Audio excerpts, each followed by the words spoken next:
So, VK on the beat, check. I'm in Toronto, where you wanna get the city love. I'm from Toronto, where you wanna get the city love. I'm in Toronto, like we wanna get the city love. My city love me back for my city love. Welcome to episode 1855 of Toronto Mic'd, an award-winning podcast proudly brought to you by Great Lakes Brewery. Order online at greatlakesbeer.com for free local home delivery in the GTA. Palma Pasta. Enjoy the taste of fresh, homemade Italian pasta and entrees from Palma Pasta in Mississauga and Oakville. Visit palmapasta.com for more. Fusion Corp's own Nick Iones. He's the host of Building Toronto's Skyline and Building Success, two podcasts that you ought to listen to. RecycleMyElectronics.ca. Committing to our planet's future means properly recycling our electronics of the past. And Ridley Funeral Home. Pillars of the community since 1921. Joining me today, making her Toronto Mic'd debut, it's Linda Kash. Hello, Linda. Hi, Mike. How are you? I'm so well. How are you? That was a good intro. Well, thank you. You know, I get nervous. I'm in front of such a legend. I got a little nervous there. Thanks for saying. Hey, can we shout out a mutual friend off the top? We sure can. I want to make sure the listenership knows that we're not going to actually, Linda, we're not going to talk a lot about theater in this chat here, but I want to let people know that there is a podcast called Life and Stages from Joel Greenberg, and we're kind of hooked up here, Linda, because you were just a guest on Joel Greenberg's podcast. I was. I worked with Joel many years ago. I did a play with his theater company. I think in 2013, maybe 2012 or 13, I did God of Carnage. And I love his podcast. I think it's great. Well, the way the timing works is, so you recorded with Joel weeks, I think it was a few weeks ago. Mm-hmm. And now we're talking, but I'm going to drop my episode right away. But your episode of Joel won't drop for a while yet. So it's going to sound like, I just want to let the listenership know that you were on Joel Greenberg's podcast first and you talked a lot about theater. And then I'm like, I want to talk to Linda Kash. And you were so nice to do this for me. Well, I'm so happy to be here. And one other connection. So everybody, I've done that. If you want to subscribe, please, to Life and Stages, and then you'll see a Linda Kash episode will drop, and you could hear the theater career of Linda Kash. But we should also shout out Humble and Fred, because you've been on that show a couple of times, because you are professionally linked to Dan Duran. Yes, Dan Duran was my radio husband for 4 years in Peterborough, Ontario. We co-hosted. He was the host. I was a co-host for a morning radio show, and he more or less pitched for me and hired me. We both lived in the area, and so I'd get up at 1:30, kiss my butt, and do a morning show, and I would be done by 10:30. But I had so much fun with Dan and our third host, Deb Crossan. We had a great time, and I really miss radio, and I'm glad podcast exists. Why did that gig come to an end? Well, as Dan explained to me, as so often happens in radio, I finished my broadcast at 10:30 one morning. I went off to do another gig. I think I was rehearsing. Oh, I know. I was doing Love It or List It. I was directing Love It or List It. Oh, I used to watch that show. Yeah. Yeah. Awesome show. So I just checked my messages to see if, anyone had called. And Dan said, we're done. We're toast. Magic 96.7 is no more. It's now Oldies 96.7. There's no morning show. It's over. And that was noon, Mike. Okay, so that tells me you were a victim of cost cutting. Cost cutting and the amalgamation of a bunch of, local radio stations and the dodo bird of local radio, where you talk about Rib Fest in the park and what's going on locally. I think that's more or less over, and it's heartbreaking to me because I have never felt more connected to my community. So I loved it. Do you still live in the Kawarthas? Are you in the Peterborough area? I am. I live in Toronto as well, but I have a school. I have a theater school in Peterborough, and we're going into our 19th year. And so I teach kids, tots, and adults improv and scene study and a bunch of stuff. Well, that's amazing. So I have two out of my three kids live in this area. So I have a little basement pied-à-terre at my daughter's, which is nice. And but I also am based in Toronto, and I have another daughter who lives like west of Hamilton. When you said wake up, and going back to that radio gig there in Peterborough, but when you said wake up at 1:30, whatever that, okay, what was the real time? Like, what was the actual wake up time for Linda Kash when you were a morning show host? I think it was about 5:30. Dan would have to get up earlier because he ran the board, and I would have to look up. I did fast facts from the famous, so I talked all about the Kardashians and whatever the heck was going on at the time currently. So I had to look stuff up so that I could be prepared for my entertainment bit. And then it was just all improv. We just talked, and Dan loves to laugh, and he makes me feel funny. And when you make me feel funny, then I am funny. If you don't think I'm funny, then I'm not. I don't get funny. I get a little shy. You're okay. Well, I think most of us have acquired this taste for Linda Kash, I think. So nice. Well, he made me feel so relaxed. It was a totally new medium, and I did it for 4 years, and I adored it. But you have an improv background. I would think that's all you need to do radio like you're describing. It sure helps because there's a whole lot of improv. And, the difference with radio is you have 25 seconds before, Madonna sings Vogue. So Right. you have to economize your dialogue, which actually helped later with my improv not to go on and on too much. Keep it short and sweet. By the way, when you told me the time you had to wake up and it started with a 5, I was thinking, that sounds okay. Like I was bracing myself for it to start with a 3 or something. I don't know. Oh yeah, the newscaster had to wake up at 3:30. I think Danny woke up at 4, maybe 4:30. Yeah. Okay, so I have some like timely news on this front before we actually, get into it. This is all like teaser stuff. But just today it was announced that Marilyn Dennis is going to leave her morning show job at 104.5 Chum. After 40 years, I think you would be great in that spot. I think I would be so fantastic. Honestly, it was really a great gig. I loved it. That's a long commitment to radio. Good for her. Well, 40 years. And funny thing is, I produce Humble and Fred show, so I know Humble Howard was friendly with Marilyn Dennis when she was on the radio in Calgary before she ever got to Toronto in the 80s. So yeah, she's been in radio a long, long time, and she's stepping down. But I heard her say she was getting up at 3 something. Yeah, probably. So you were sleeping in, Linda. I was sleeping in, but the other fun little fact is I lived on a farm outside of Peterborough, and the station let me Skype.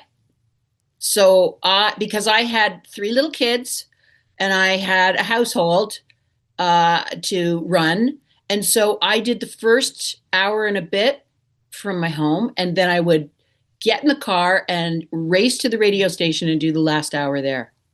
That's you were ahead of the curve because I know. That's how a lot of radio happens today.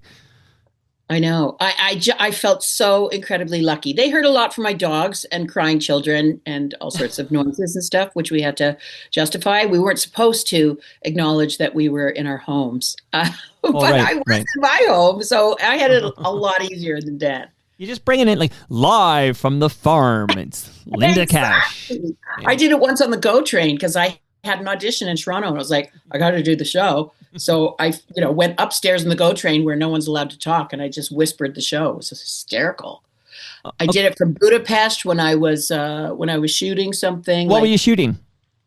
I was shooting a mini series about the Titanic, but it was sort of from the British. It was a British perspective. So I was Molly Brown. Wow. Who, if it was an American story, we would feature my character, but it was more a British perspective. So Molly was very peripheral, and also seasick. I had to be on a lifeboat for many days, and Molly Brown was green. Well, I checked out How Did Your Titanic Do, and apparently not as successful as that other Titanic movie. Not quite. No, I'm not living off the resids of that. All right. Shout out to fellow Canuck James Cameron. Okay, I know, Linda, how I want to start this episode. I know you think we've already started, but actually now we begin. Like, just so because we've never met and, we're still not meeting in the flesh. So here, a question for you. Are we meeting now? Like, does this count as I met Linda Kash? I don't think it does, but how do you feel about that?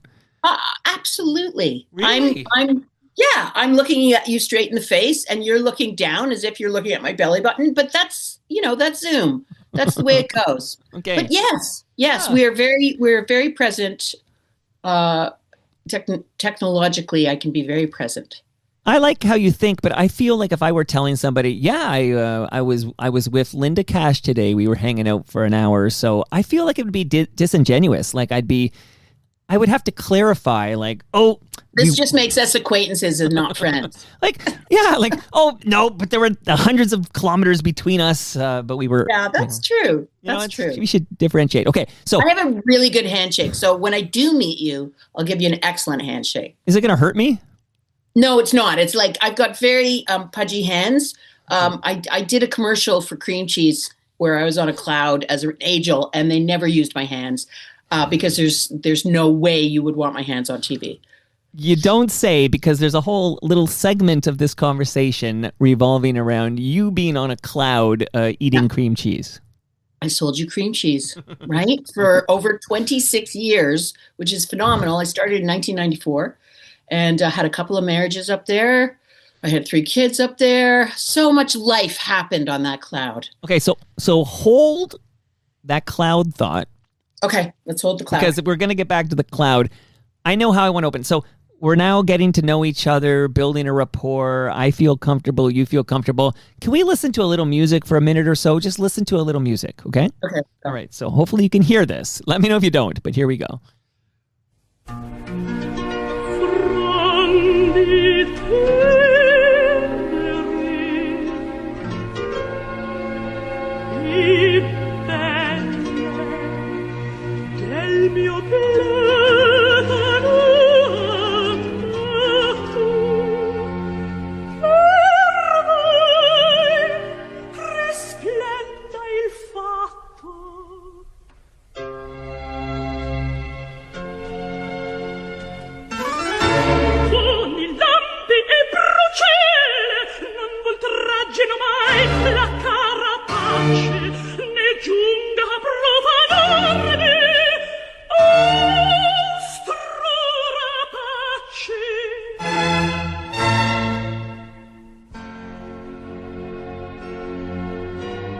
It feels sacrilegious to even bring this down. It is so beautiful, but... Especially in this section. Oh my okay, well, let me turn it up then for a moment. Let me hear more. Hold on.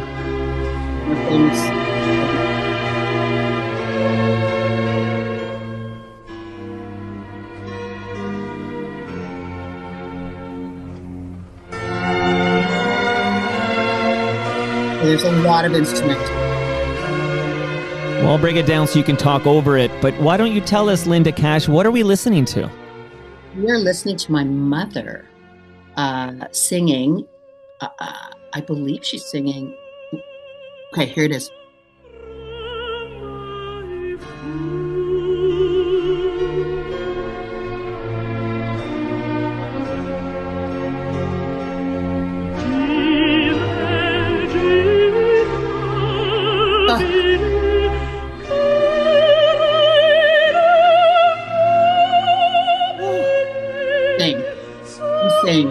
Like, I can't tell you how many times I saw my mother singing on the stage and I was just teasing my brother and we weren't listening, or I was asleep, or she would raise her amazing eyebrow from the stage going, "Please behave, children." My mom was the very famous Canadian national treasure, Maureen Forrester. And, I really did not appreciate who she was and how special she was until she was gone, which is, it's always the case. And I'm in fact reading her book right now because I'm doing a talk on Monday about her, and I'm hoping to write something like a presentation, because this book, which is not in publication anymore, it's called Out of Character, and it's about my mother's very humble beginnings in Montreal and how she made her way to a debut in New York and then got to Europe and eventually did La Scala and Tanglewood. And, we traveled all over the place. She had 5 kids. I'm number 4, Opus 4, as my dad would call me. And we had an amazing life, but she was, she had an extremely special gift. I have talent. I love what I do, but it's nowhere near what my mother was born with, and worked very casually in her life, was not pretentious. She just hummed a little while she put her makeup on, went out on stage, and blew everyone's mind. I'm still processing. Your mom is Maureen Forrester, the late great. And I'm telling you, listening to that, we talked about You're an Angel in the Clouds, Linda. We'll get to that. Yeah. But I just heard the voice of an angel in the clouds. Like, an angel. Yeah. She had a soprano voice. Her mom was very active in her church and got mom to sing in the choir and do all sorts of competitions. And then her voice changed around 14, 15, and it got very rich, and she became a contralto, which is quite a rare placement in a woman's voice. And as you can hear, her vibrato is perfect, her ear is perfect, but my mother was also an extremely good actor. So interpretation was half of it. And she was very nice. So she was really, really good to work with. So she was a fantastic mentor, even though I wasn't paying that much attention, because she didn't require me to, because she wasn't pretentious at all. Right. But she was kind. She was not elitist. She just was very grateful for what she had. She spent money like it was water on really dumb things. She spoiled us rotten. And we had a really, really wonderful childhood. We missed her a lot because she was away a lot, because my mother was quite famous. And so about 70 to 80% of my younger years was without her. So your mom, Maureen Forrester, but, your dad is a no slouch himself, right? No slouch. He was a violinist and a conductor. His name was Eugene Kash. Yes. He was a child prodigy. His parents stuck a violin in his hand when he was 5. He never played baseball. He never rode a bike. He practiced 2 to 4 hours every day, as long as I knew him. Wow. And he was a beautiful violinist. He loved music, and he loved his craft, and he worked his craft. So I had the advantage of 2 kinds of artists in my parents. My mother had a gift that just dropped from the sky, and she just enjoyed sharing with the world without too much effort. She also knew how to sort of focus on what she was doing as she was doing it. And my dad worked like nobody's business. And he taught at the Royal Conservatory, the last chapter of his life, until he was 90. And he died at 91. And my mom, unfortunately, as the pillar of our household, really, post-menopause in her 50s, started to get dementia. So she had early onset, and she had it for 20 years. So part of the journey that I'm taking reading her book is getting reacquainted with this woman that I forgot was so smart and bright and funny and articulate and eloquent. And it's really, I have to tell you, like, it's blowing my mind how similar I am in many ways to her need for independence and need to make a name for herself and not suffering fools.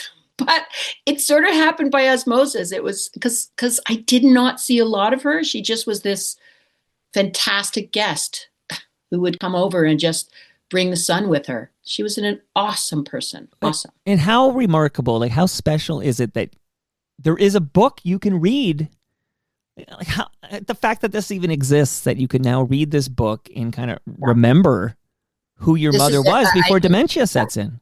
Yeah, exactly. And she actually was starting to lose her memory when she wrote the book.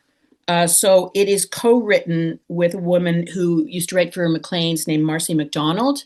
And I think what happened was they went up to my mom's cottage and she just let my mom go and talk.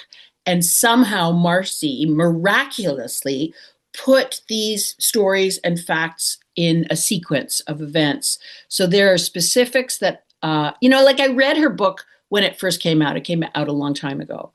But I'm reading it again now with a special attention. And it's very detailed.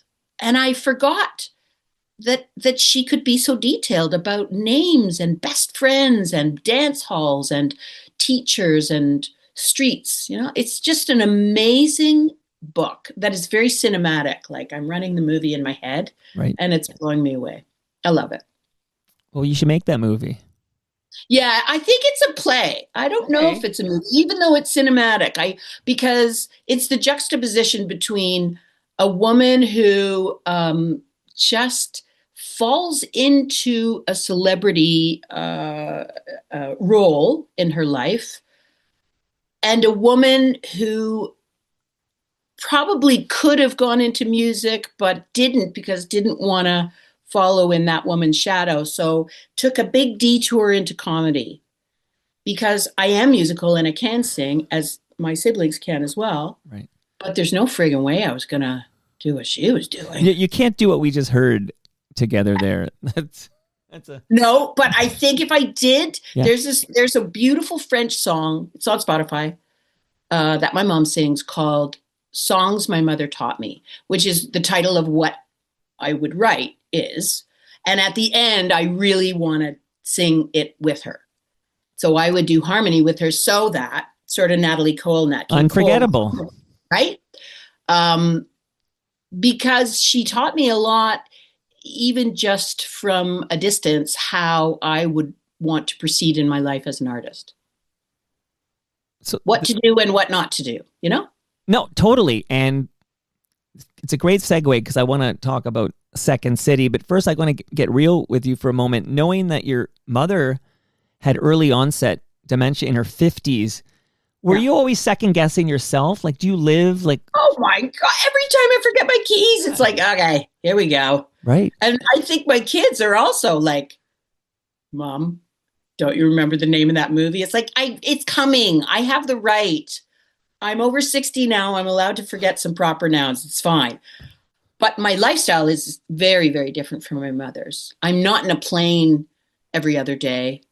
I don't have mercury in my mouth. I don't, she went to a lot of receptions. There was a lot of alcohol.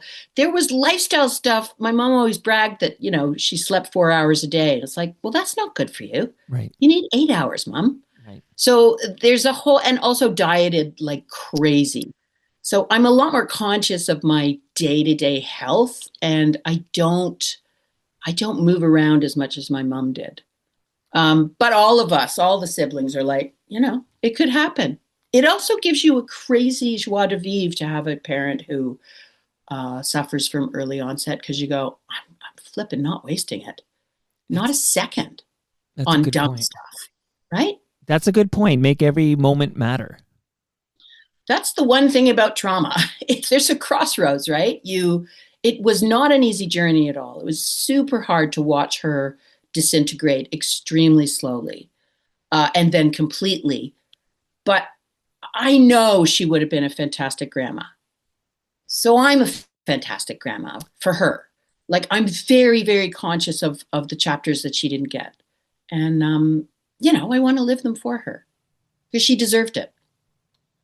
And I will tell you, I'm a little bit younger than you, and I'm forgetting these proper names all the time. And for example, I just watched this film, and I'm talking to my wife about it, and I'm saying, yeah, Job was really good in the film, because for the life of me, I could not remember the name Will Arnett, even though right now I just remembered it. Like, that name, I couldn't pull it out. Will Arnett, this very famous Canadian actor, and I called him Job because I did remember his character's name in Arrested Development. who was fantastic, and he was so Oh. good in that. I could do 90 minutes with you on Arrested Development. We could, But, absolutely. But, Arrested Development was great. What else is great? SCTV was great. You have a Second City background. Like, would you mind sharing with us your Second City story? Sure. I went to theater school at about 20. I think I was 20. And I was in California. It was the American Academy. I think, there was some, Robert Redford was on their pamphlet, and I went, oh, I'll go there. Robert Redford went there. Right, yeah. So I went there. And the first summer I came back, I just realized that I just wasn't getting out of theater school what I wanted. I was not a scholarly gal as a child.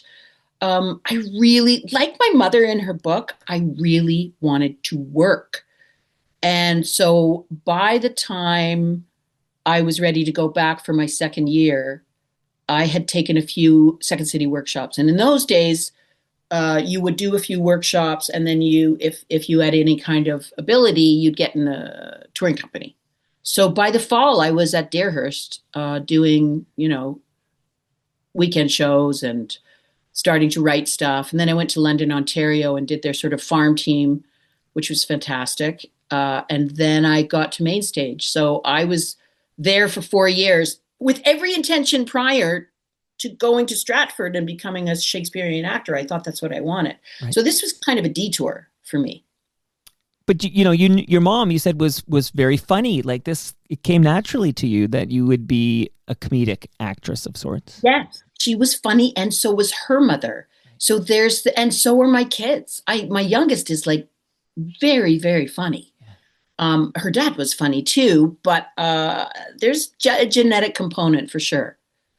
I am a performer. My brother's a performer, and the rest of the 5 were teachers of some kind. Oh.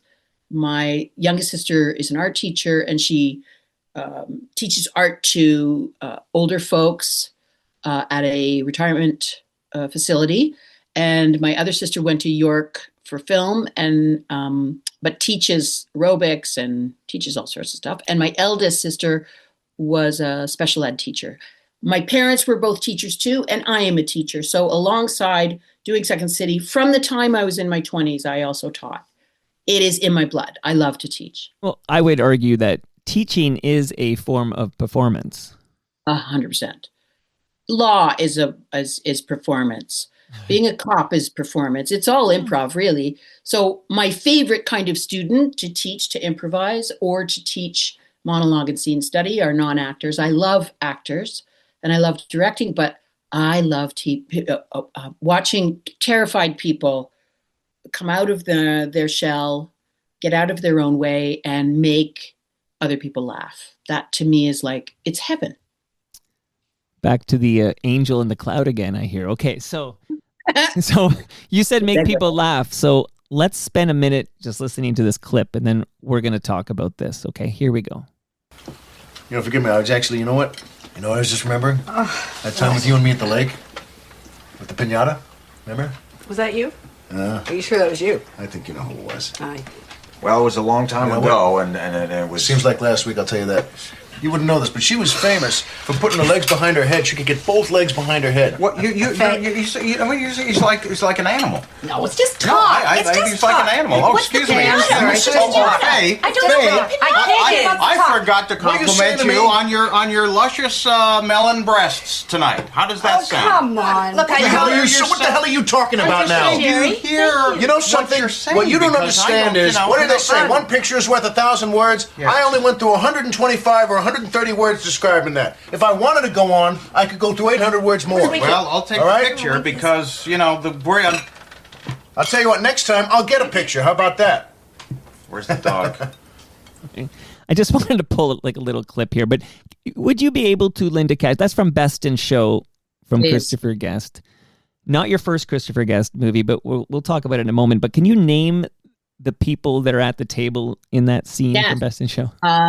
My husband was Larry Miller. Yeah. Across the table from me was the great Eugene Levy.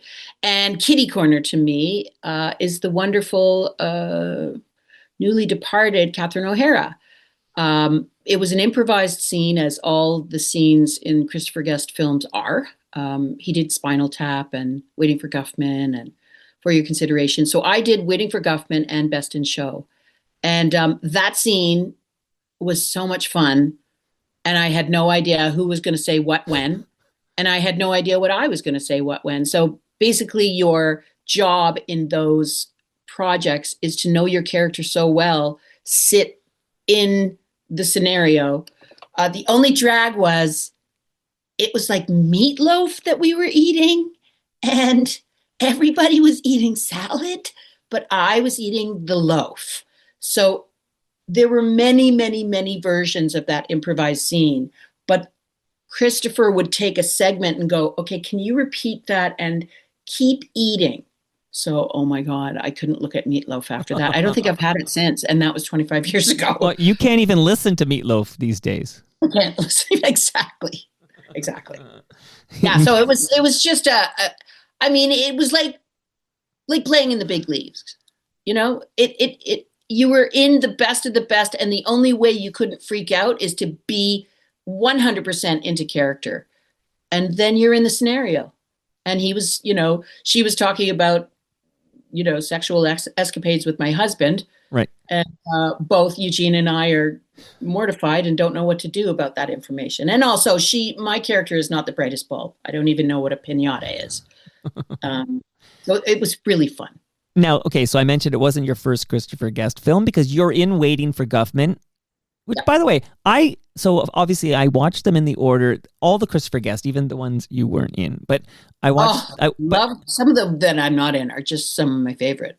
Well, yeah, A Mighty Wind, for example, even the music in that, I could just listen to Mickey and, what are they, I almost called them Mickey and Mallory, but that's a whole different movie. But anyway, the Catherine O'Hara and Eugene Levy. But hold on, before I get too far over there, they're hilarious, they're fantastic, but my favorite of the bunch, if I had to pick one, is Best in Show. It's a pretty perfect film. It really is. I mean, it had Jennifer Coolidge, who wasn't well known then, and she's hysterical. Was she even Stifler's mom yet, or is this before that? That was before then. Yeah, this is the first time I think I saw her. I did a show with Jen called She TV, which was a female sketch comedy show that was a summer replacement. So I met her years before that, but she is hysterical in it. It's about the Kennel Club, the Westminster Kennel Club, and it's about dogs, right? And it's about people and their dogs, and it's just a brilliant. Parker Posey. I mean, just the people that Posey is incredible in this movie. On average, he would Jane shoot Lynch? On average, he would shoot about 55 hours. And so he and his editor would cut an hour and a half from 55 hours. So what we would get is a script that was basically point form of the basics of what the object of the scene was. But everything else was up to you and up to the moment.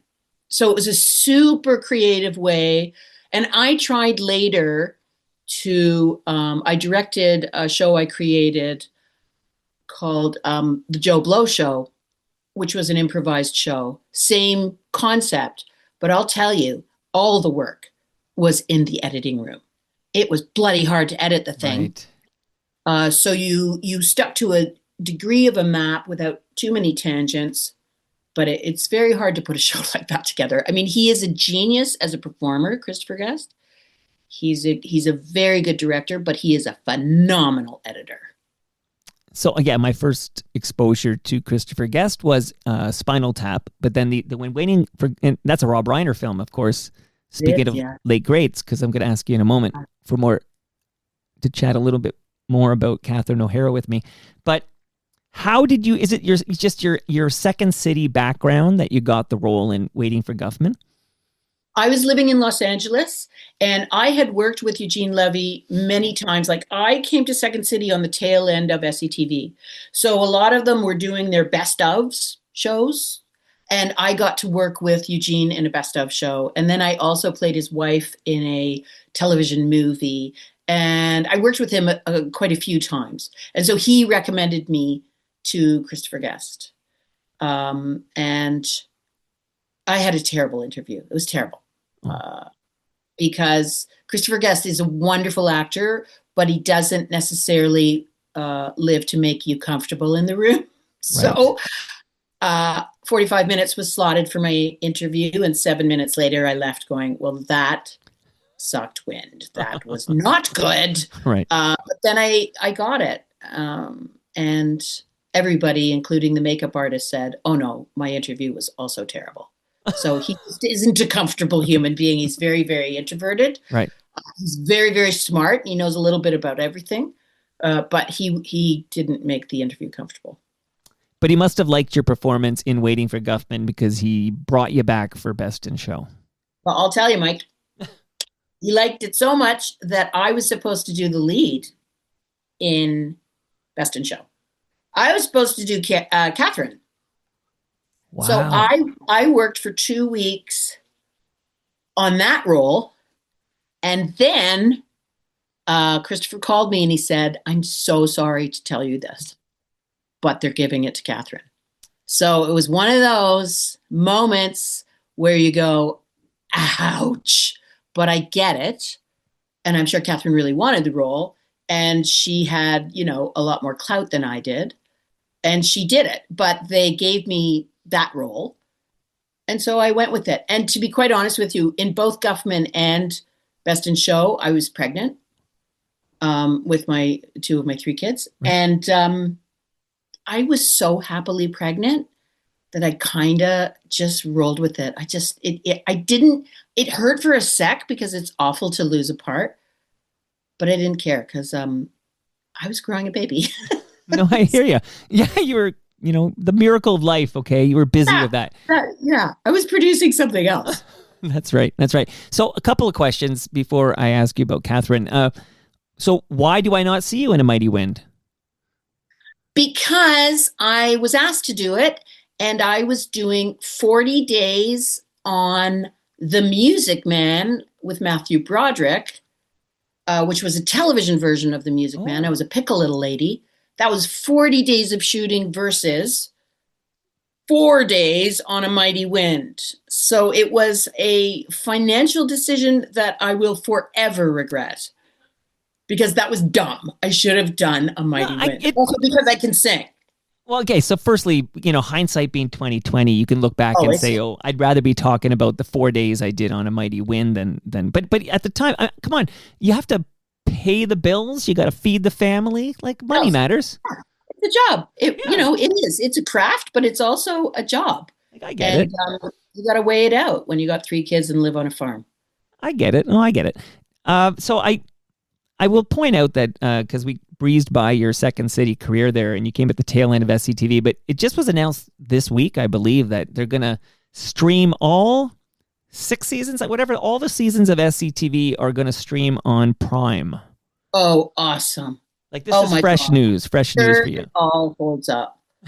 But this begs the question, were you Linda Kash at the reunion of SCTV that took place several years ago? I was not because I was working and I was out of the country, which was a drag because I would have loved it, but also I'm not great in a crowd like that. I'm not great at an industry party.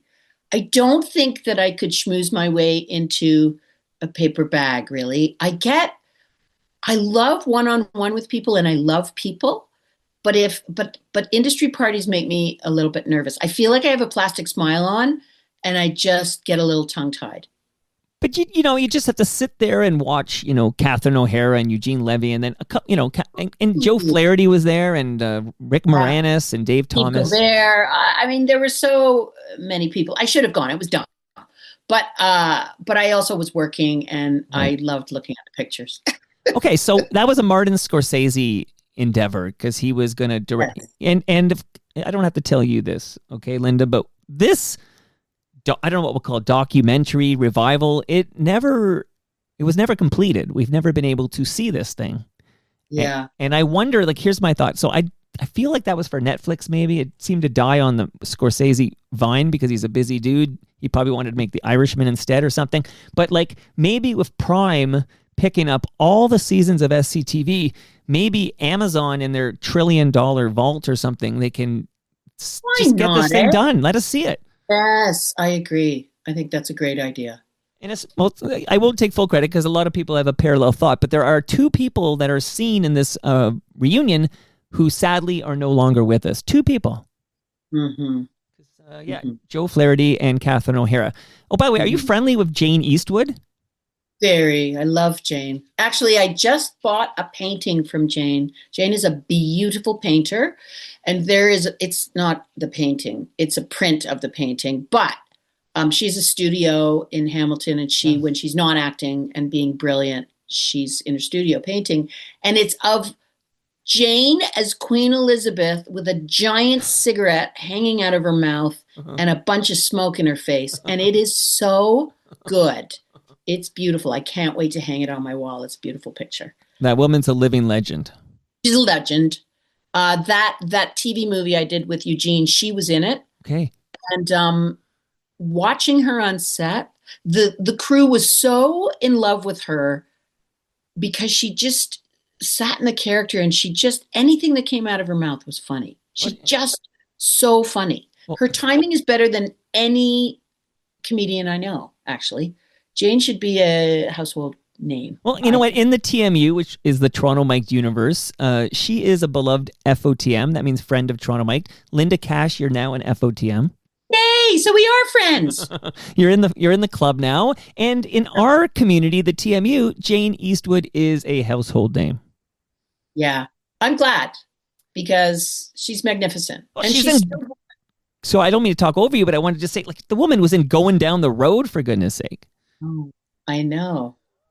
And did she do Back to Beulah? I think she did Back to Beulah as well. She's been in classic, wonderful movies, but on stage, oh my God, she's incredible. And did a topless scene in Going Down the Road. Did you know that? Yes, that's right. Oh, yes. I asked her about it. I had her on the show, and I said, let's do 90 minutes on the topless scene, Jane. Let's talk about Wow, this. you really do your homework. Well, I've seen that movie on City TV, Late Great Movies, a few dozen times. Let's put it that way. I actually love that film. I brought her up obviously the SCTV connection, but I brought her up because she was Joe Flaherty's sister-in-law. Yes, I knew Dave. Her husband was a fabulous writer. He taught at Humber when I was teaching at Humber, and lovely guy.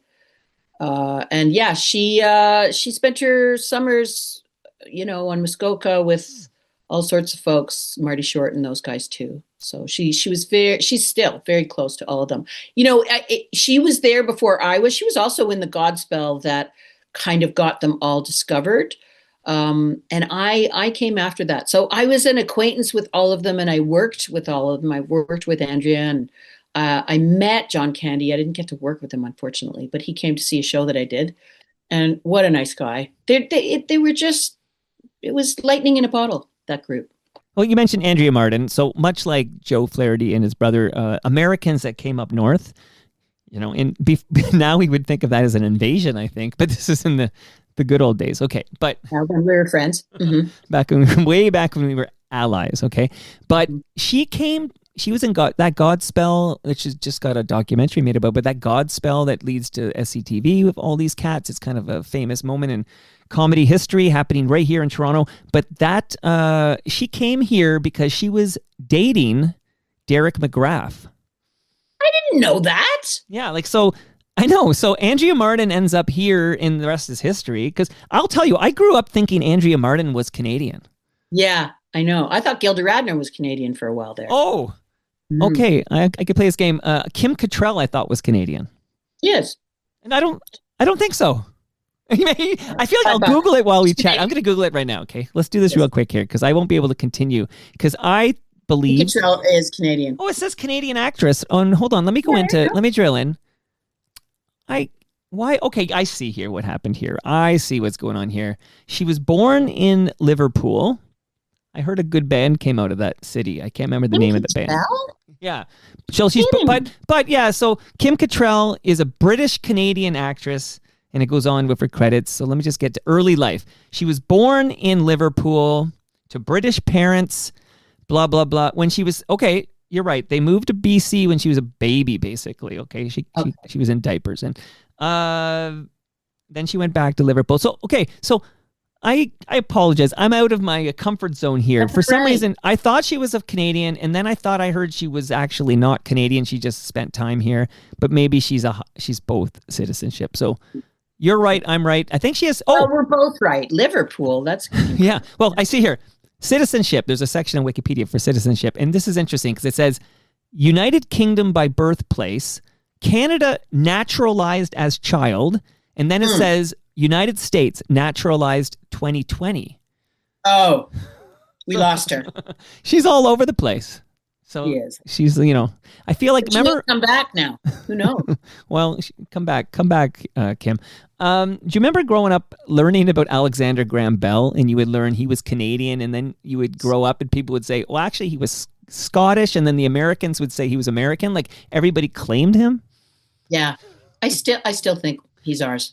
Don't you? Yeah, well, just like we think. Basketball is ours. Yes, basketball is ours. James Naismith. Absolutely. Hey, I got a question that came in for you from Michael Lang. Okay. He says, I want to read it in his voice, but I don't think I can do that. Okay. Obviously you will, but can you ask her what it was like on the Christopher Guest movies with all those incredible performers basically ad-libbing the entire movie? Fun fact, Best in Show is playing all this week at the Imagine Cinema at Yonge and Carlton. It's Cool. so that's a fun fact. It is without a doubt one of my favorite movies. Larry Miller playing Linda's husband is fantastic, and Eugene Levy's complimenting her physique is classic. Yes, I remember after the movie was shot, I got a call from the producer who said that moment where he compliments my breasts was her favorite in the movie. And I did not remember that at all. Because like with anything that you improvise, you're in the moment, then you let it go. Right.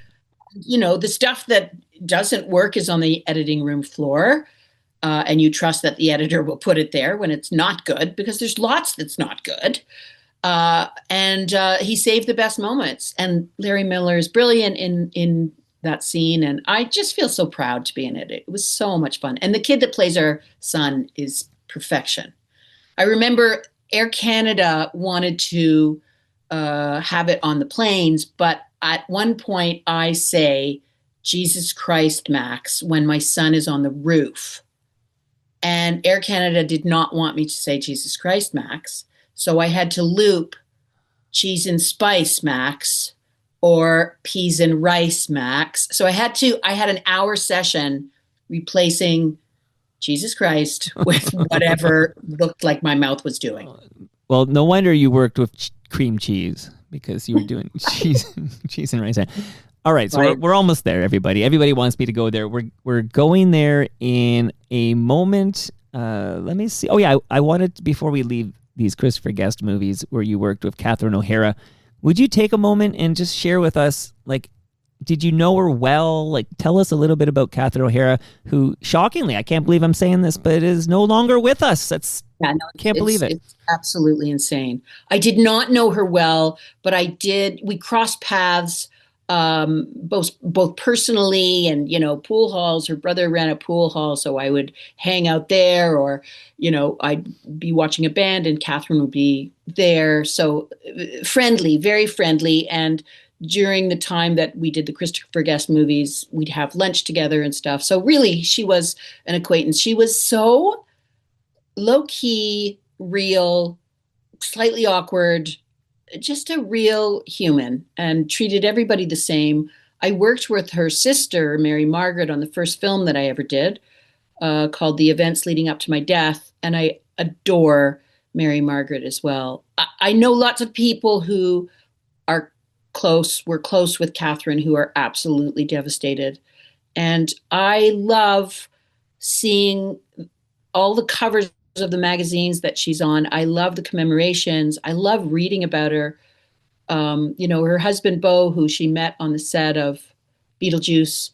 I think he was the art director on it. And it's just really touching. She had 2 kids and best friends with Robin Duke. And, we knew of each other sort of at a distance, but I was always completely enamored with her.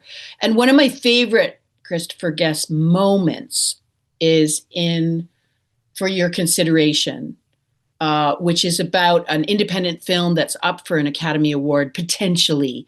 And it's sort of like Guffman, where, everybody's scratching their head. Why is this weird film even close to getting an Academy Award? But there's a moment at dawn where she is watching TV and she's waiting for her name to come up as the actress in the film.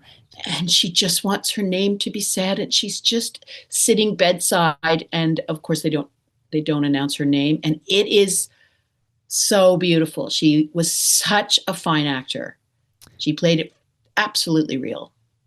No, you're right. I do remember that scene, and that's a beautiful scene. And I also did love the In a Mighty Wind, when the kiss at the end of that song they would always do. Just, she was, because much like yourself, great actress, but had this comedic sixth sense, which very few people seem to possess. It was quite something. And she was ours. And even though, again, another one who I think she's been living in the States for a very, very long time, actually, before she passed. But we absolutely know Catherine O'Hara went to high school in Etobicoke, and we know she's a Toronto gal. She's ours. We're very possessive about her for right. That's for sure. Yeah. Right. It's a huge loss and very sudden. It took my breath away, honestly. She was at TIFF, right? She looked healthy and at TIFF, and she was, relatively young, I think 71. So this was a shock to all of us. Mm-hmm. Jeez. And again, a reminder, you sort of go, this is weird. We gotta just enjoy every moment. Who the frig knows? You never know. Sudden. You're right. So nothing should really freak you out. We just have to stay right here, right now, right? Right here, right now. Okay, I feel like I'm breaking into a Fatboy Slim song right now. Okay. Do it! Right here. Hey, I'm going to play another minute clip because you, Linda Kash, can't stop me. Let's listen. I don't envy you, Todd. This place is going to be a mess. Well, maybe you can stick around after everybody leaves and we can sweep together. Why don't you stick around and we can sleep together? What? You want me to sleep with you? I don't want to sweep alone. He says, I don't want to sleep alone. And she says, oh boy, love to. All right, that's it. So, you get rid of me and other two, you were gonna sleep together? What? You're crazy. What? You're crazy. I heard your whole conversation. How? How? I can read lips. You said, let's sleep together. No, I didn't. I said sweep. Let's sweep together, like with a broom. Cleaning up. Sweep? Yes. Yes, sweep. Sweep. Cut it. George says cut it. Cut it. George is saying Cut it. Will you stop signing? What? They said sweep together, you idiots, not sleep together. Okay. Linda Kash. How lucky am I to be in that show? That's going to live forever. That's going to outlive you, outlive me. That's going to live forever. And I'll tell you, at the time, there were 400 people in the audience. Mike, they did not crack a smile. Oh. I'm telling you, anytime I said anything, they laughed on George's line. They laughed on Jerry's line. And then I would speak and it would be like, oh my God. So I was a bit freaked out in between takes. And by the way, Jerry Seinfeld does about 45 minutes of stand-up before taping. So he has got them in his palm. Right. It doesn't matter what happens. They love him so much. His stand-up was so brilliant. But the guy who plays Norm, I'm so sorry, proper nouns, I can't remember the guy's name. Norm? Not Norm. Kramer? No, George? The neighbor, oh shit, maybe it's Wayne. I can't remember. Oh, anyway, Wayne Knight is the actor's name. Knight. Yeah, Newman. Right. Newman, not Norm. Newman. Norm is Cheers. Newman. Don't forget where you are. Except he's the one who is in the interrogation room when when in Basic Instinct during the leg spreading scene. He is? Yeah, he's there. He's watching that show, and then later he's in Jurassic Park, and he's the guy who's trying to smuggle the DNA off. Yeah, whatever. Well, he was on set, and he said, "How you doing, Linda?" And I went, I suck. This is terrible. Like, they're not going to air this." And he went, "What are you talking about? You're in a classic." And I went, "A classic?" So of course, then you watch it cut, and you watch the sweetening, you watch the audience, and you go, "Oh my God, this thing is really funny in post." So once again, you're thanking the editors for your good work. I am thanking the editors often. All the editors. Yeah, Sharon Stone's leg spreading scene, the famous scene in Basic Instinct. Easy for me to say. That's Wayne Knight who's in the room. For that. Anyway. Trivia. Wow. There you go. Newman. Funnily enough, we don't remember him in that scene. I thought it was just Sharon Stone in an empty room. That's how I remember it. But okay, so Seinfeld, you auditioned for this role and you just got it. You didn't have any. It wasn't because you, Linda Kash, are a nepo baby. No, gosh, there's not a lot of nepoing when your parents are in classical music. It's a stretch. No, I was body surfing in I was living in LA and we were body surfing in Malibu, which was a really cool place to body surf. And in those days there were no cell phones, so I went to a payphone to see if there were any messages. Right. And basically my agent said, you've got to get to the studio in the Valley in like 45 minutes. And they had just called. So I didn't tell my husband. I just ran to the car. I got in the car in my bathing suit. My clothes were in the in the car.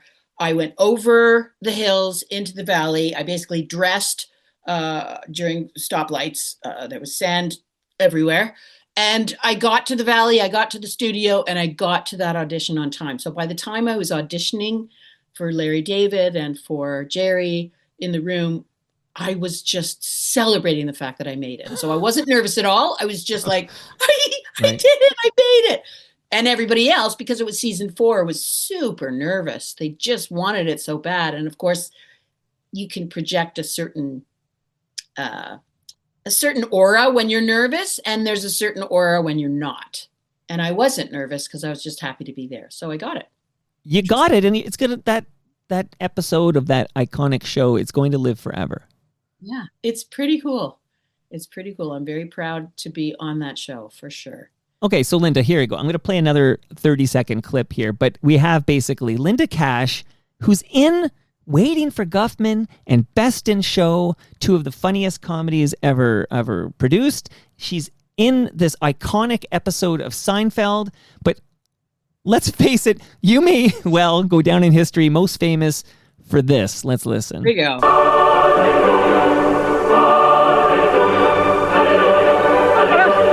All right, I'm up. Morning choir practice. I don't know who schedules these things so early. Rush. If it wasn't for Philly, I'd never have time to eat. With 60% less fat than butter or margarine, Philadelphia cream cheese is a little taste of heaven. Perfect for your morning. What? You think I sleep on this? All right, so that's the best recording. I'm sorry about that, but it was, ripped from a VHS tape on YouTube or something. But I'll just sit back and listen to you tell me how you got the gig, what that entailed, how was it for your bank account, and why it eventually ended. Just tell me everything about being the Philadelphia cream cheese angel. Okay. Well, it was in 1994, and I was auditioning for, I had done a Campbell's chicken noodle soup commercial, which was very tough to eat that many bites or sips. I had done a Zeller's commercial. I had done a few things here and there. So it was just one of many commercials that I was going for. And what they said in the commercial was that the person who got it was going to fly. And I thought, I really want to fly. I really want to be an angel who absolutely flies. This is great. I didn't know that there was sort of a nationwide search for this angel, and it was, a lot more serious than I was taking it. I got it, which I can't believe. And I did one commercial, which was great. And I thought that was it. And then they wanted another one. And then they wanted another one. And then they wanted another one. So I ended up doing about 5 or 6 of them over, actually maybe more. I did maybe 8 of them over 4 or 5 years. And I changed agents. And my new agent, Gail, basically said, you're a walking billboard. You should be a spokesperson. So the money in the first 5 years was good, but it wasn't great because I wasn't a spokesperson. So because of her, my contract changed and I became the spokesperson for the Philly brand, which was not as lucrative, I would say, as something in the States, like the insurance gal or whatever, the progressive gal. Right. Her farm was way bigger than mine, but it did buy a farm. It did allow me not to say yes to gigs that I didn't want to do. It gave me choice. So I could do theater for 2 cents, and I could write some stuff and produce my own short film and do things like that. So it artistically, it gave me a lot of freedom. When it went away in 2011 and suddenly I had an actor's budget, an actor's income, it was like, oh my gosh, this is how actors live. This is not easy at all. It was totally different. So I got spoiled. So did my kids. How many years were you the Philadelphia Cream Cheese Angel? How many years? I did it from 1994 to 2011. Then it went away. And then it came back in 2020. Okay, and then it went away again? It went away since, right. But in 2020 they were looking for a new angel, which I totally resent because I still think I'm appetizing, but whatever. So they wanted me to pass the gauntlet on to a new angel. So there was a big campaign to find an angel. I actually put a few friends up for the job.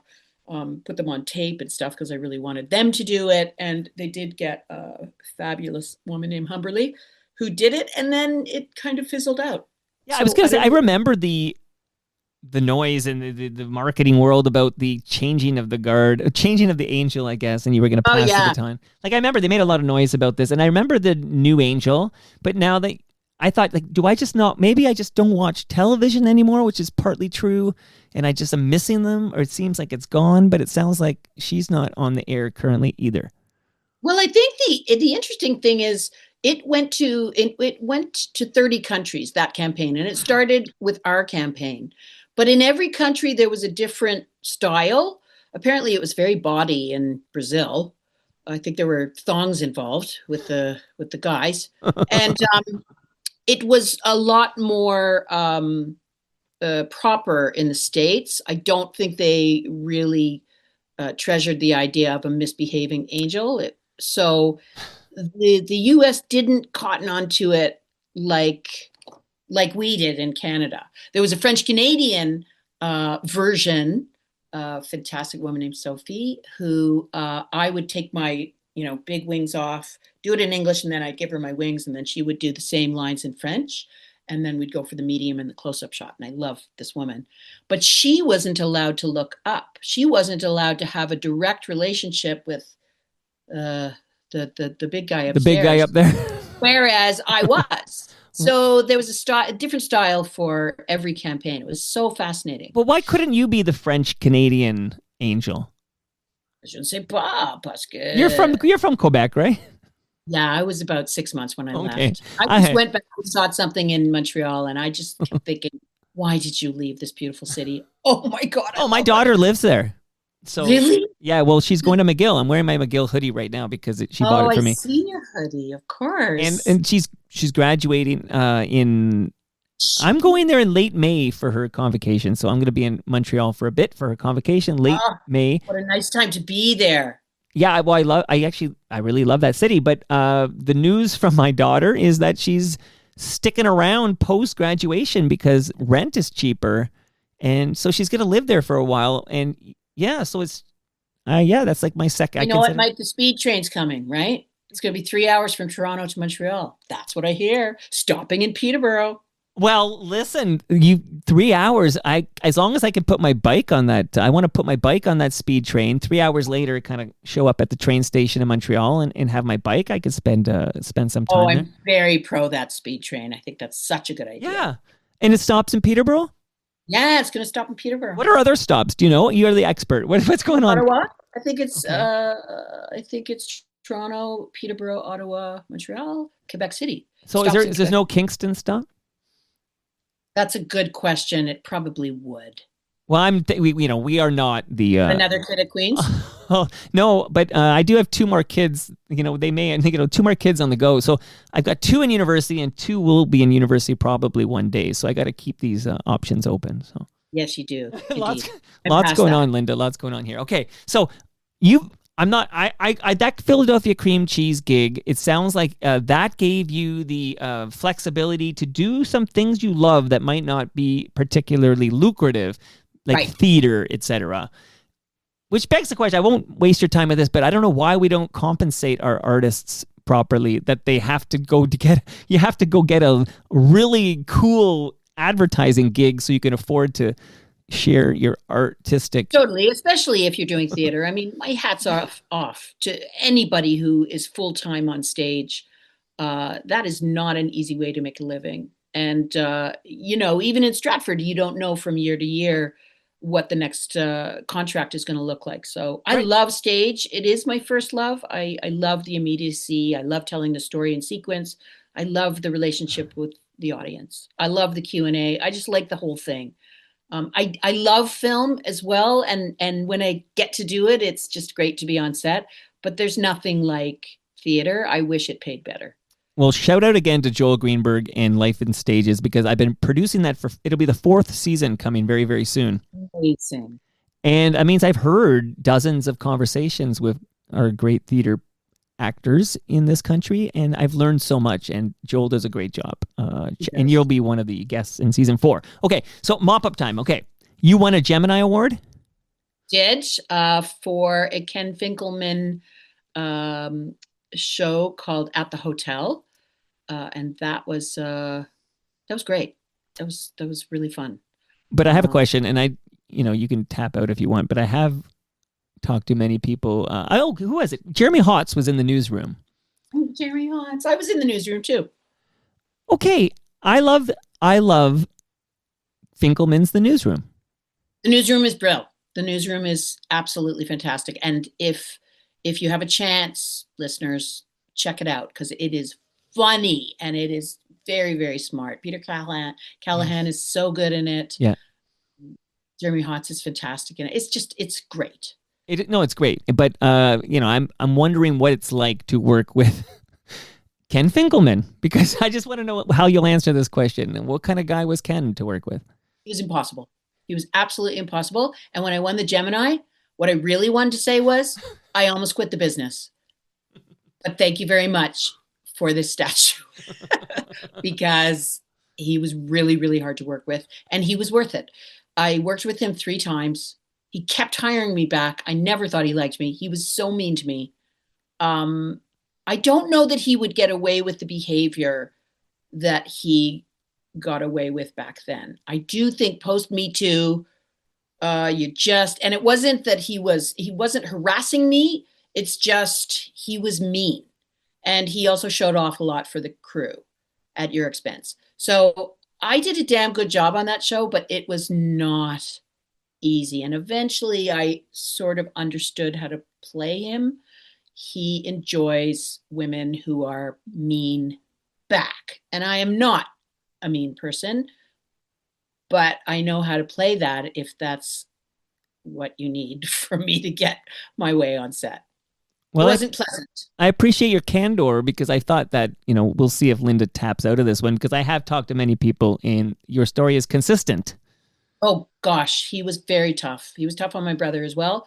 But again, he was worth it. I'm a big girl. I don't know if worth it. Can't you be a good director and not be an asshole?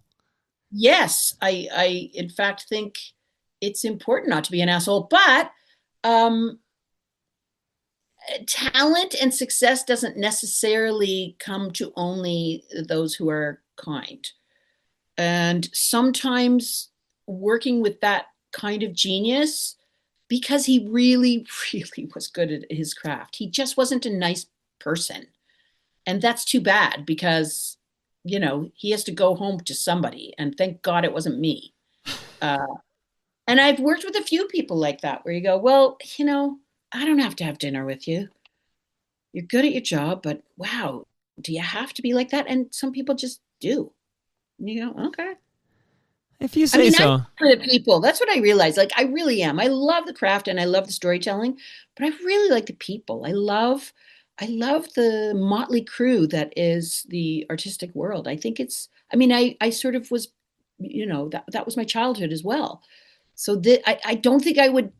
I like, I like business people, and I do lots of workshops for the corporate world, but I just really like our world. I like the people. You said the words a moment ago. I like the craft, and I was going to be like, Linda, you don't have to promote. Not with the craft. Yes, you don't have to promote the cream cheese anymore. I don't. You can eat what you want. We know it's delicious, okay? Who doesn't enjoy it? If they want to sponsor Toronto Mike, then I'll shout it out every episode. If you want me to sell it again, just give me a call. Yeah, just for sure. A little Vaseline on the lens. It'll be fine. A little ageist, right? To say we need because essentially the new Angel was younger. Younger, cuter, whatever. I didn't say cuter. I said younger. No, I think they were wrong, because I do think I was synonymous with the product, and I think it was a mistake. But I also, the folks at corporate were 30, and so many of them didn't actually, they were barely remembering the campaign. Right. So I just think it's a different generation. But I did get a lot of mail from people who said, we miss you and we love you. But then I made a mistake of Googling, Philly cream cheese angel. And then I saw some not very nice comments, and I went, I'm not going to do this again. No, never read the comments, Linda. No. Never read the comment. I think the next phase of this campaign, because I know the marketing people at Kraft are listening to this episode of Toronto Mike, I would just say the next chapter is you come out of retirement. Like, the OG Angel comes back to reclaim her spot on that cloud. Right. Yes. And it's lactose free, maybe. I don't know. Yeah. Nobody can tolerate the lactose anymore like we did. This is a new time. Okay. Actually, my third born is lactose intolerant, and I think 90% of what I ate as a kid was full of lactose. 100%. Me too. Yeah. Here we go. Okay. So and gluten. And yeah. Unless you're celiac, gluten is part of the deal here. Okay. So here you've been amazing. So, did you enjoy this chat? I did very much. I would do this anytime. This was really fun. And Joel Greenberg won't be upset that I think it's a promo for the Life in Stages episode. I think it is too. Yeah. I think we said some new stuff. Yeah, and there's a lot of theater in that, and we barely touch theater. Right.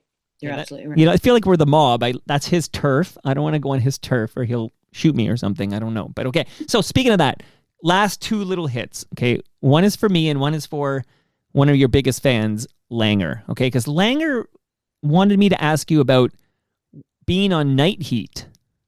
Oh, wow. That was a while ago.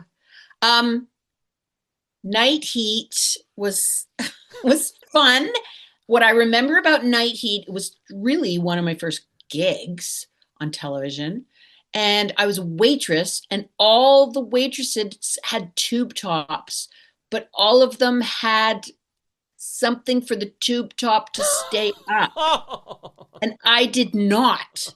So every time I had the trays and had to serve folk, my stupid tube top would slip down until they had to take me into my tube top. So that's what I remember about Night Heat. First of all, they shot at night, so it was so flippin' late and smoky in the bar.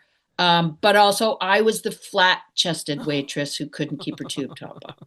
Remember tube tops, Mike? Oh, I think about it all the time. So you couldn't get... I think there was a Seinfeld episode where all the women were well endowed. Do you remember this? Right. Yes. And I think Elaine was saying there was they're only hiring well endowed women. And then I always think of I think there's still one by the airport. But I grew up in the era of Hooters, and I always wonder could Linda Kash get a job at Hooters? Then or now? Then no, now no. Maybe in the kitchen. Okay. See, you didn't know we'd get into this topic, right? Okay, you never know what we're going to get to. So here's my last thing, only because I had a gentleman on, his name, Rodrigo Stahl. I think he's got... You know this gentleman? Yeah. Fernandez. He has many names. Do you know the full name of this gentleman? He came over and we had the best chat, but do you remember his full name? I could Google it. I think it's Fernando. I'm going to get this right because it's the man. Please. Oh, it's Rodrigo Fernandez Stahl is his full name. Yeah, he came over. We had a great chat. But I had so many questions about this movie he was in, which is kind of notorious as being one of the worst movies of all time. And I did notice you're in the credits, okay? You're in this movie, so I need to ask you, what can you share with us about being in the film Little Italy? Hey, I just had somebody say to me that they watch Little Italy every Christmas. Now, I don't know if they watch Little Italy because it's not good or because it is good, but they said they love watching this movie with their kids. I have had Italian friends who can barely look at me for my terrible version of an Italian mama. My son was, what's his name? Anakin. What's his face? Hayden Christensen. Yes, he was a doll. What a sweet kid. And my father-in-law was Danny Aiello, and he passed away shortly after that. And I flippin' loved. I fangirled the guy. I was so excited to be on set with him. Andrea Martin's in it as well. Who else is in it? It's a star-studded film. There's a lot of great actors in it. It doesn't work necessarily. It's kind of a Romeo and Juliet premise. The interesting thing about Little Italy is that it's produced by a South Asian family. The producer is South Asian. The money behind it was South Asian. It was supposed to be about 2 Indian restaurants. And for some reason, the studios would not allow it. So they made it into 2 Italian restaurants, right? Right. So I think it suffers from a cultural distance, a cultural misunderstanding. But the truth is, it probably would have been a great film if it was Indian actors and a South Asian story. So part of and I had a lot of fun with Rodrigo about this, because I'm going to ask you a minute. There's a line in the trailer that it's from Emma Roberts, of course, who's also, I don't believe, of Italian descent, but not that seems to matter. Only Danny Aiello, I guess, had Italian blood in him for this thing. Bless, he was the only one. Oh no, what's her face was? Oh, I got to look it up. Because I know Andrea Martin's not Italian either. She's Armenian, maybe. Her background. It's not Italian though. Okay, so. It wasn't I guess it's supposed to be Toronto's Little Italy, right? Except it doesn't look at all. It has no resemblance to I know our Little Italy. I live here. It didn't. It's so inauthentic.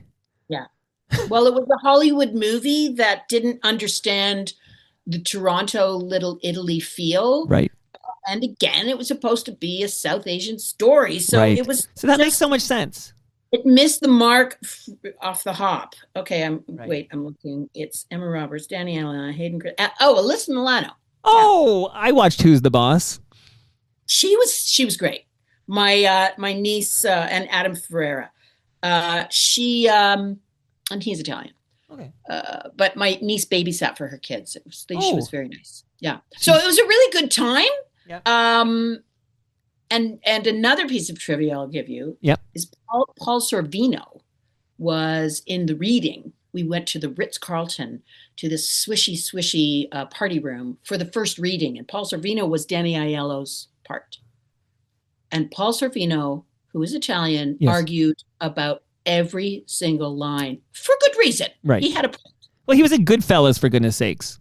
Yeah. So he knew his stuff, and he basically said, I will do this. I won't do this. You can't say that throughout the reading. And the next day that I was on set, there was no Paul Sorvino. It became Danny Aiello. So I think he bowed out after there couldn't be more changes to the script. But that's interesting that they're both of equal stature, right? Because, they're both such great actors. It's like you can... Oh, Danny Aiello. Yeah. Oh my God! I mean, both of them. Do the Right Thing, for example. He's the pizzeria is his. Well, he was texting on set, and he had a little dog with him all the time. He was so cute, and I spied his text, and it was Spike. And I was like, "Are you seriously texting Spike Lee now?" That's amazing. Hey, so here's the quote, because on our way out, I feel like if I'm not careful, I'll have you here several hours here. Okay, but we got to leave room for the sequel. But here's the quote from the Little Italy trailer.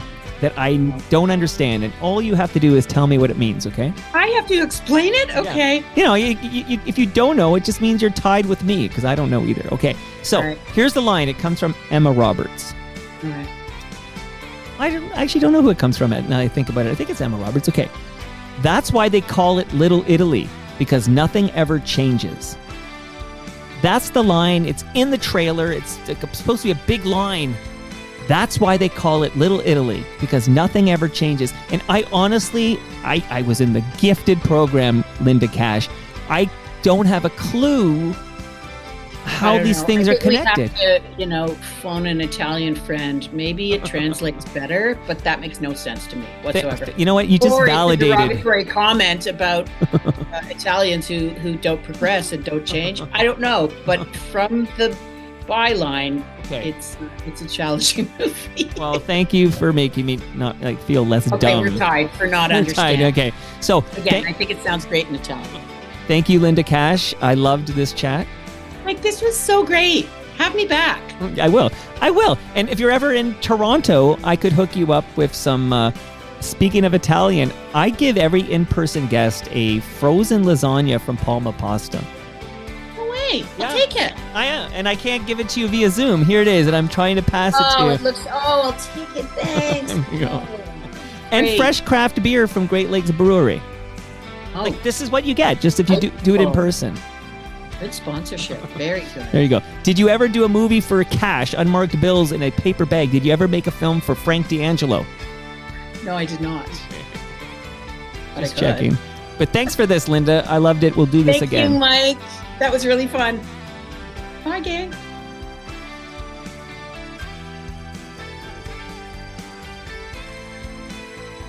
And that brings us to the end of our 1855th show.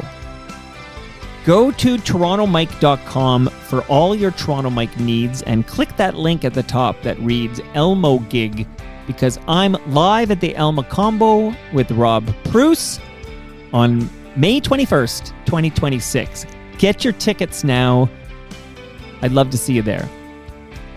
Much love to all who made this possible. That is Great Lakes Brewery, Palma Pasta, Nick Iones, RecycleMyElectronics.ca, and Ridley Funeral Home. See you all tomorrow when my special guest is Richard Walters, a.k.a. Morpheus Richards. He's a musician. He was on Degrassi. We have a lot to talk about. See you all then.